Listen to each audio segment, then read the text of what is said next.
అంబటి రాంబాబు, నువ్వు మనిషివా దున్నపోతువా? కడుపుకు అన్నం తింటున్నావు, పెంట తింటున్నావా? ఒక మాజీ మంత్రి అయ్యుండి కూడా ఒక బజారు రౌడీలాగా మాట్లాడుతున్నావు.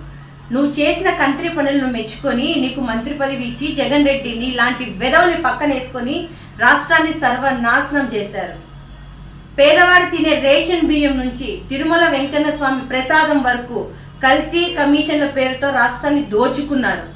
ఈ రోజు రాష్ట్రంలో కూటమి ప్రభుత్వం అధికారంలోకి వచ్చిన తర్వాత ఒక పక్క చంద్రబాబు సారు, మరో పక్క పవన్ కళ్యాణ్ గారు, మరో పక్క లోకేష్ అన్న ప్రజలకు సంక్షేమ పథకాలు ఒక పక్క, రాష్ట్ర అభివృద్ధి ఒక పక్క, విదేశీ పెట్టుబడులు ఒక పక్క వస్తుంటే అవన్నీ చూసి ఓర్వలేక నువ్వు మీ వైసీపీ నాయకులు ఆ జగన్ రెడ్డి మీడియా ముందుకు వచ్చి ఇష్టం వచ్చినట్లు మాట్లాడుతున్నావు.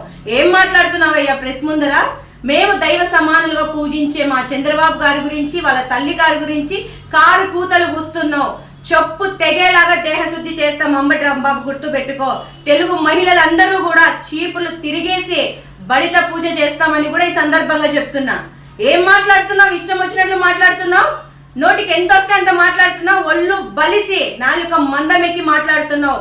వెంటనే నువ్వు మాట్లాడిన కారు కూతలకు బాధ్యత వహిస్తూ చెంపలేసుకొని చంద్రబాబు సార్కి, వాళ్ళ అమ్మగారికి క్షమాపణ చెప్పాలి.